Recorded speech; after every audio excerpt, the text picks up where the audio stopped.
تبارک الذی بیدہ الملک وہو علی کل شیء قدیر،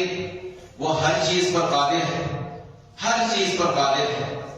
ہر چیز کا مطلب ہر چیز، یعنی اس میں کوئی تعویل نہیں کر سکتا کہ ہاں قادر ہے فلاں چیز پر، نہیں۔ جیسا کہ خود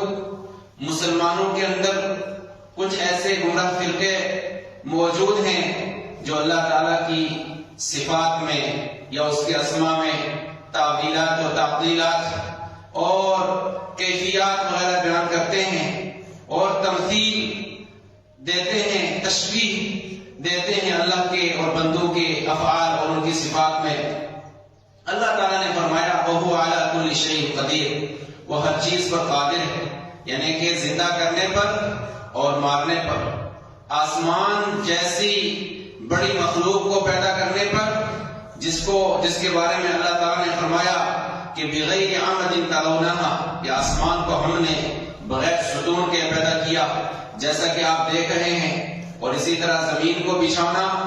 بنانے پر اللہ تعالیٰ قادر ہے، اور ساتھ ساتھ میں اس جیسی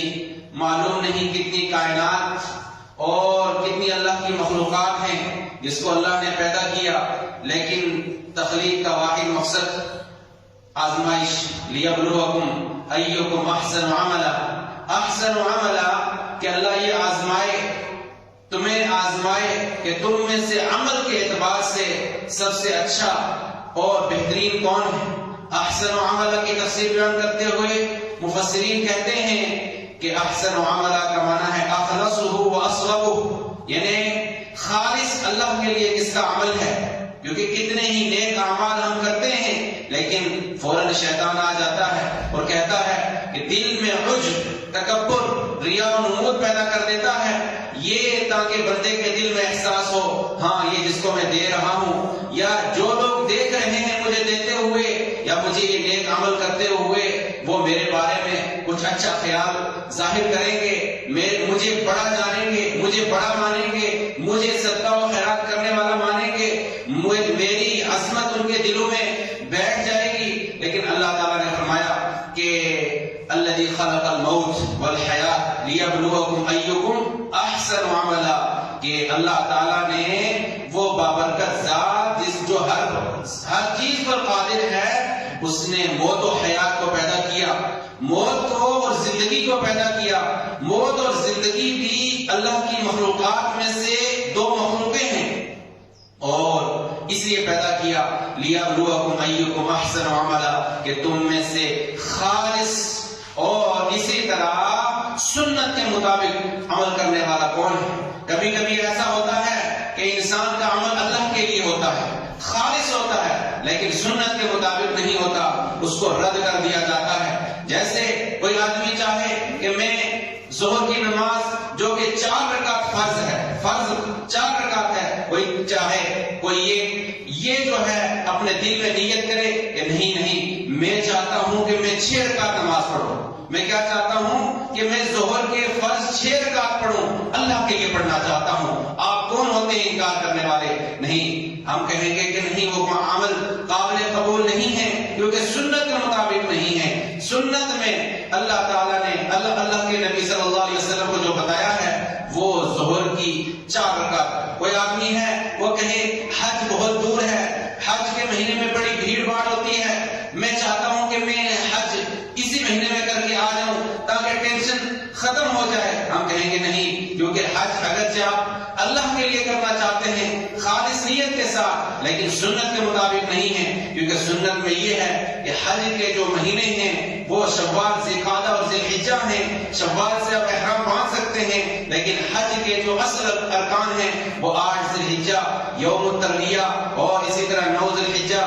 یوم عرفہ، 10 ذی الحجہ، یوم النحر، اور پھر 11، 12، 13 ذی الحجہ جن کو یوم التشریق کہتے ہیں، ان میں حج کے اعمال انجام دیے جاتے ہیں۔ اس سے پہلے اگر کوئی اس طرح کی نیت کر لے اس کا عمل قابل قبول نہیں، کیونکہ سنت کے مطابق نہیں۔ اور اسی طرح اگر کوئی آدمی کہے کہ ہو بہو سنت کے مطابق تمام اعمال کرے لیکن دل میں اخلاص نہ ہو، اس کا عمل بھی قابل قبول نہیں۔ تو اللہ نے ہمیں اس دنیا میں بھیجا، اس کا واحد مقصد ابتلاء و آزمائش۔ لقد خلقنا الانسان فی کبد، انسان کو جب پیدا ہونے سے پہلے ہی تکلیفیں اور اسی طرح پریشانیاں آنی شروع ہو جاتی ہیں، یہاں تک کہ موت آ جائے، یہاں تک کہ مرنے کے بعد قبر میں،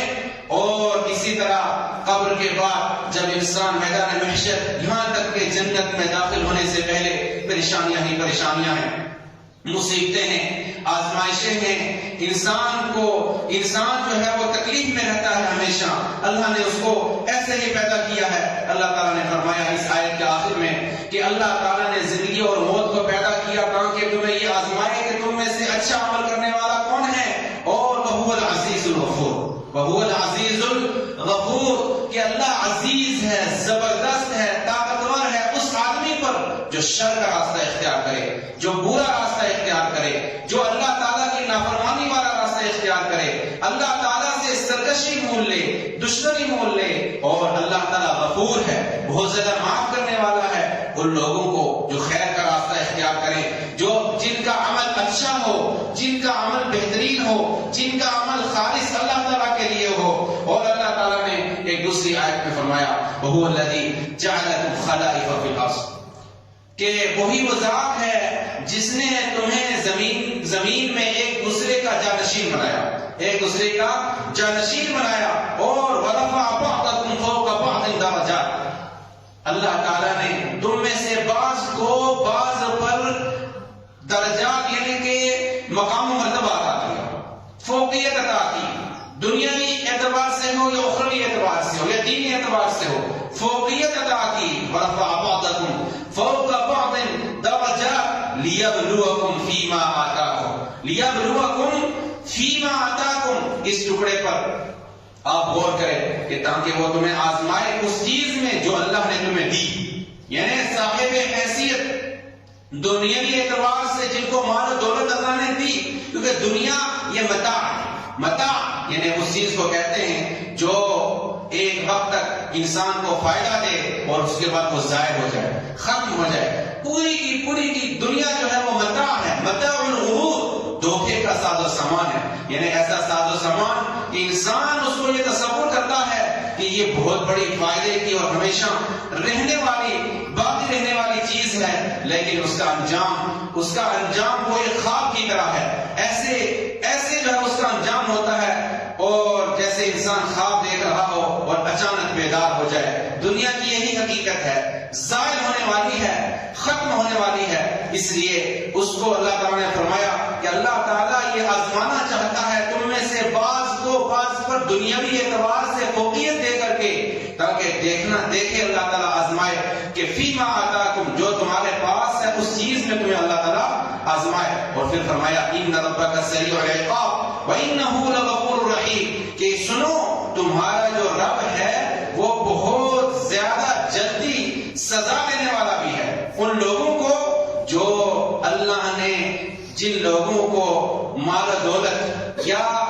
دنیاوی اعتبار سے شہرت یا عہدہ یا مقام و مرتبہ دے رکھا ہے، یا اولاد دے رکھی ہے، یا ان کو طاقتور جسم دے رکھا ہے، وہ آزمائے کہ انہوں نے اپنے جسم کو اگر غلط استعمال کیا، انہوں نے اپنے مالوں کا اگر غلط استعمال کیا، یا انہوں نے اپنے مالوں میں سے اللہ کا حق یا بندوں کا حق ادا نہ کیا، تو اس کے بعد فرمایا ان ربک سریع العقاب، اللہ تعالیٰ بہت جلد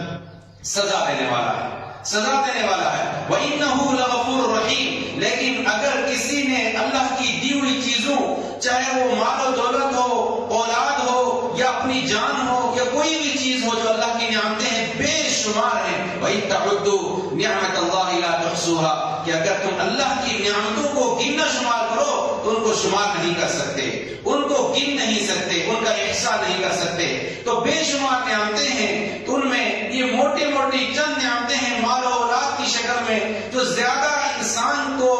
بہکا دیتی ہیں یا ان کو انسان کو فتنے کا شکار کرتی ہیں۔ فرمایا کہ اللہ تعالیٰ کی اگر ان نعمتوں کا کوئی اچھا استعمال کرے گا وَإِنَّهُ لَغَفُورٌ رَحِيمٌ، تو اللہ تعالیٰ اس کو بہت زیادہ معاف کرنے والا ہے، بہت زیادہ اس پر رحم کرنے والا ہے۔ اور پھر اللہ تعالیٰ نے ایک دوسری آیت میں فرمایا وَهُوَ الَّذِي خَلَقَ السَّمَاوَاتِ وَالْأَرْضَ فِي سِتَّةِ أَيَّامٍ ثُمَّ اسْتَوَىٰ عَلَى الْعَرْشِ، کہ وہ اللہ تعالیٰ اللہ تعالیٰ کی وہ اللہ ہی کی ذات ہے جس نے آسمان و زمین کو 6 دنوں میں پیدا کیا. 6 دنوں میں پیدا کرنے کے بعد پھر اللہ تعالیٰ اپنے عرش پر مستوی ہو گیا. وَكَانَ عَرْشُهُ عَلَى الْمَاءِ، اور اس وقت اس کا عرش پانی پر تھا.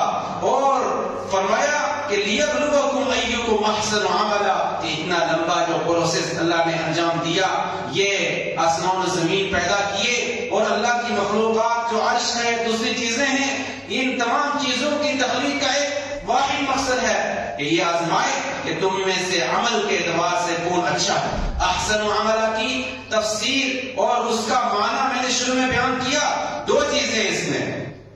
اخلاص اور اتباع رسول صلی اللہ علیہ وسلم. ہم جو بھی نیک عمل کرتے ہیں، جو بھی کام کرتے ہیں، ان میں ہمیں ان دونوں چیزوں کو ملحوظ خاطر رکھنا ہے. ان دونوں چیزوں میں سے ایک بھی نکلی، عمل ہمارا ضائع، برباد اور بیکار جائے گا. اور اسی طرح آج ہم اپنے آپ کو دیکھتے ہیں، ہم سب ابتلا و آزمائش میں مبتلا ہیں. پوری دنیا ابتلا میں، امتحان میں، مصیبت میں مبتلا ہے. سب کا امتحان چل رہا ہے، سب کو اللہ تعالیٰ آزما رہا ہے. لیکن ہم ہیں کہ ہم گناہوں میں منہمک ہیں، ان میں لت پت ہیں، اور اسی طرح لگاتار ہم گناہوں کے کاموں کو انجام دے رہے ہیں. اور ایسا لگتا ہے ہمیں کہ ہمارا کوئی امتحان نہیں لیا جا رہا، ہم غفلت کے شکار ہیں. ہمیں ایسا محسوس ہو رہا ہے گناہوں میں منہمک ہونے کی وجہ سے اور غفلت کی وجہ سے ہم ایسا سوچ رہے ہیں کہ ہمارا کوئی امتحان نہیں لے رہا، ہم آزاد ہیں اور ہم بالکل جو ہے کسی قید و بند میں مبتلا نہیں ہیں. لیکن ایسا نہیں ہے، ایسا نہیں ہے. اللہ تعالیٰ تمام لوگوں کو آزماتا ہے، امتحان میں مبتلا کرتا ہے. اور سب سے زیادہ ابتلا و آزمائش انبیاء کرام پر آتی ہے. اللہ کے نبی صلی اللہ علیہ وسلم کی حدیث ہے، اشد الناس ابتلاء الانبیاء ثم الامثل فالامثل، کہ سب سے زیادہ ابتلا و آزمائش میں انبیاء کو مبتلا کیا جاتا ہے، ان کو آزمایا جاتا ہے. ہم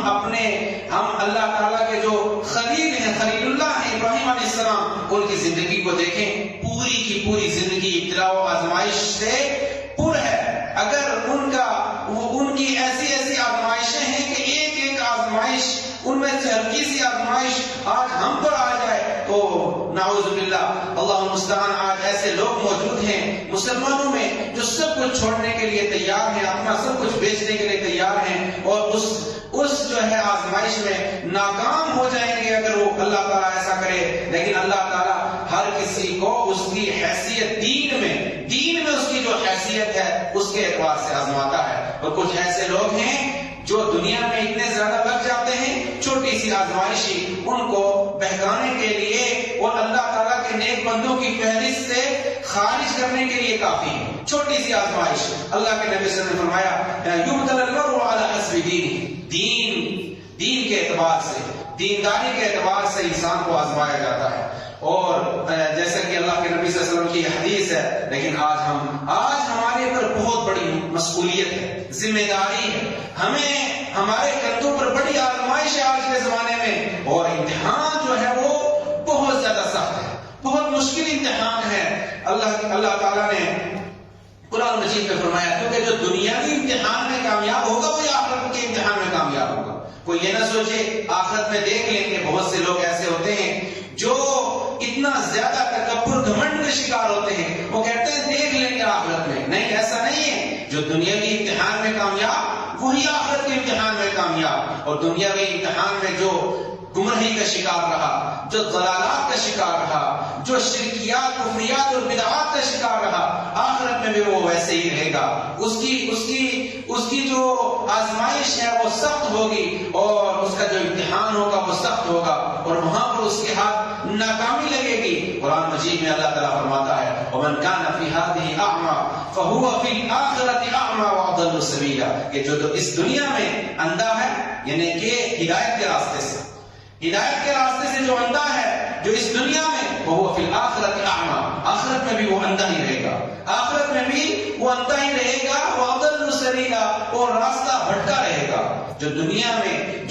میں بینا ہے، جس کو ہدایت کی روشنی مل گئی، آخرت میں بھی انشاءاللہ اس کے لیے روشنی ہی روشنی ہے۔ اور جو دنیا میں اللہ کے ذکر سے اعراض کرے گا، وہ آخرت میں بھی اللہ تعالیٰ اس کو اندھا، یعنی کہ ہدایت اور نور سے عاری اللہ اس کو پیدا کرے گا۔ وَمَنْ أَعْرَضَ عَنْ ذِكْرِي فَإِنَّ لَهُ مَعِيشَةً ضَنْكًا وَنَحْشُرُهُ يَوْمَ الْقِيَامَةِ أَعْمَىٰ، کہ جو میرے ذکر سے اعراض کرے گا، فَإِنَّ لَهُ مَعِيشَةً ضَنْكًا، اس کی دنیاوی زندگی کو اللہ تنگ کر دے۔ کتنے ہیں مالداروں میں، مالدار لوگوں میں کتنے ایسے ہیں شاید کہ کوئی چیز ان کے پاس کم نہ ہو دنیا کی سہولیات کے اعتبار سے، لیکن دل ان کا دیکھیں، دل سکڑ رہا ہے، تنگ ہے، پریشانی کے شکار ہیں۔ کیوں؟ کیونکہ وہی جو میں نے آیت آپ کے سامنے پیش کی تھی سورہ انعام کی، کہ اللہ تعالیٰ آزمائے گا لیبلوکم فیما آتاکم، تمہیں آزمائے گا، جو اللہ نے تمہیں دے رکھا ہے اس چیز میں اللہ تعالیٰ آزمانا چاہتا ہے، آزمائے گا۔ ان ربک سریع العقاب وانہ لغفور رحیم۔ اور اصل کامیابی جب آخرت میں انسان جب اپنا ٹارگٹ بناتا ہے دنیا میں، بڑا چھوٹا بناتا ہے، بڑا ظالم اور جاہل انسان ہے، اس کو اللہ نے ایسی ظلم اور جہورا پیدا کیا ہے، وہ بناتا ہے ہاں میں دنیا میں فلاں مقام مرتبے تک پہنچنا چاہتا ہوں، جب ورنہ اصل جو ٹارگٹ ہونا چاہیے وہ ہونا چاہیے جنت کا حصول، یا اس سے بھی زیادہ بڑھ کر کے اصل یہ ہونا چاہیے کہ اللہ تعالیٰ ہمیں اپنی رؤیت نصیب کرے، اپنا دیدار نصیب کرے جنت میں۔ سب سے بڑا ٹارگٹ یہ ہے لَهُم مَا يَشَاءُونَ فِيهَا وَلَدَيْنَا مَزِيدٌ لِلَّذِينَ أَحْسَنُوا الْحُسْنَىٰ وَزِيَادَةٌ، کہ جنہوں نے دنیا میں نیک کام کیے ان کے لیے آخرت میں جنت اور زیادہ، یعنی اللہ کی رؤیت ہے ان کے لیے۔ ہمارا ٹارگٹ بڑا ہونا چاہیے، ٹارگٹ ہمارا چھوٹا ہوتا ہے، چھوٹی ہی چیز ہمیں ملتی ہے اور دنیا ہی میں ملتی ہے، اور پھر ان کے لیے اللہ تعالیٰ نے فرمایا کہ ومن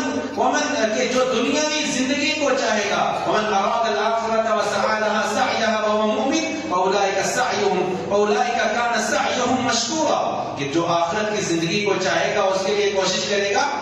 اسی جیسے آدمی کی کوشش کو اللہ تعالیٰ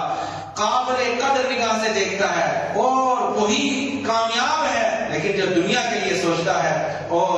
دنیاوی زندگی ہی اس کا مقصد ہوتی ہے، اور لوگوں کا ٹارگٹ یہ رہتا ہے۔ کتنے ایسے ہیں جو علم کے زیور سے آراستہ دین کے راستے پہ چلنے والے لوگ ہیں، لیکن ان سے کوئی پوچھے کیا مقصد ہے، کہتا ہم کو ایک بڑی سی گاڑی چاہیے، یہ ہمارا ایک مقصد ہے، ہمارا ٹارگٹ ہے، ہمیں خوبصورت سا گھر چاہیے، نہیں یہ عارضی ہے۔ صرف 45 سیکنڈ میں ترکیہ اور سوریا کے وہ لوگ جو جاب والے تھے، بڑے بڑے عہدے والے تھے، وہ جاب لیس ہو گئے۔ صرف 45 سیکنڈ میں وہ لوگ جو ایک فیملی والے تھے، خوبصورت زندگی گزار رہے تھے، وہ فیملیوں سے بچھڑ گئے، کسی فیملی کا کوئی نہیں بچا، کسی کا ایک آدھ آدمی بچا، اور اس میں وہ قصہ بھی ہے۔ اگر ہم اسی پر غور کریں، اور اس پر غور کرنے کا اللہ تعالیٰ ہم کو حکم بھی دیتا ہے، جو آزمائشیں آتی ہیں ان پر غور کرنے کا اللہ تعالیٰ ہمیں آرڈر بھی دیتا ہے۔ اگر اسی پر غور کریں، وہ واقعہ بھی یاد کریں جو سوشل میڈیا پہ آ رہا ہے کہ ایک بچی ہے، اس کی پوری فیملی کے بارے میں یہ خبر، چھوٹی سی بچی جو شاید 8-9 سال یا اس سے بھی کم عمر کی ہے، اس کو بتایا گیا کہ آپ کی پوری فیملی ختم ہو گئی ہے، لیکن اچانک یہ خبر آئی کہ اس کے والد زندہ ہیں، ہاسپٹل میں ہیں، اور وہ گئی اپنے والد کو ملنے کے لیے، اس کے والد سے بات کر سکتے تھے، باقی پورا جسم حرکت نہیں کر سکتا تھا، اور اتنی پریشانی میں، لیکن وہ پہلے ہنسنے لگی اور خوب ہنسی، اپنے والد سے ملی، لیکن پھر اچانک رونے لگی، اور اس لیے روئی، کہنے لگی کہ میرے 2 بھائی بھی مر گئے، میری امی بھی مر گئی۔ یہ عبرت اور اسی طرح یہ موعظت اور نصیحت کے پہلو ہیں، ہم ان پہ غور کریں۔ صرف 45 سیکنڈ اور اس سے بھی کم میں، لمحے بھر میں اللہ تعالیٰ کچھ بھی کر سکتا ہے۔ ہمارے گناہ ایسے ہیں جو ہلاک کرنے والے ہیں، جن گناہوں کے جیسے پچھلے اور اس سے پچھلے خطبے میں تذکرہ ہوا تھا، وہ گناہ جو انسان کو ہلاک کرتے ہیں، برباد کرتے ہیں، ہم آج انہی گناہوں پر اور اسی راستے پر چلے ہوئے ہیں، ہلاکت خیز کام انجام دیتے ہیں، ہم اپنے آپ کو اور اپنی نسلوں کو پریشان کرنے والے کام کرتے ہیں، اپنے اپنے عمدہ اخلاق سے بھی آ رہی ہیں اور اسی طرح عقیدے سے بھی آ رہی ہیں. اصل کامیابی فمن زحزح عن النار وادخل الجنة فقد فاز، کہ جس کو اللہ تعالیٰ جہنم سے بچا لے اور جنت میں داخل کر دے وہی آدمی کامیاب ہے، وہی آدمی کامیاب ہے. اصل کامیابی وہی ہے. اور اسی طرح جو امتحان ہوتا ہے اللہ تعالیٰ کا، کیونکہ اللہ نے انسان کو، آدم علیہ السلام کو دنیا میں بھیجا ہی اسی لیے کہ آزمائے. اس جو اچھا کام کرے گا اس کے لیے جنت، جو برا کام کرے گا اس کے لیے اللہ نے دوزخ کو بنایا ہے، اور دونوں کو، جنت اور جہنم دونوں کو بھرنے کا وعدہ بھی کیا ہے. لَأَمْلَأَنَّ جَهَنَّمَ مِنَ الْجِنَّةِ وَالنَّاسِ أَجْمَعِينَ، کہ میں ضرور جہنم کو جنوں اور انسانوں سے بھر دوں گا. اور اسی طرح اللہ تعالیٰ نے جو اتنی بڑی مخلوقات پیدا کی ہیں ان کو اللہ تعالیٰ بھر کر کے رکھے گا. اور ہر انسان، جو بھی انسان ہے اس کا اللہ نے جنت میں بھی ٹھکانہ رکھا ہے، جہنم میں بھی. اور قیامت کے دن اس کو دکھایا جائے گا، جنتی کو دکھایا جائے گا کہ اگر تم برا کام کرتے تو جہنم میں فلاں جگہ تمہارے لیے تھی. اعاذنا اللہ من ذلک. اور اللہ تعالیٰ ہمیں اس سے بچائے. اور جہنمی کو دکھایا جائے گا کہ اگر تم دنیا میں اچھے کام کرتے جنت میں تمہارا فلاں مقام و مرتبہ تھا، دیکھ لو وہ جگہ تھی تمہاری، وہ مقام تھا، وہ عیش والی جگہ تھی. تو اللہ تعالیٰ ہمیں جنت میں داخل کرے اور اللہ تعالیٰ ہمیں اپنے عذاب جہنم اور دوسرے عذاب سے اللہ تعالیٰ ہمیں محفوظ رکھے.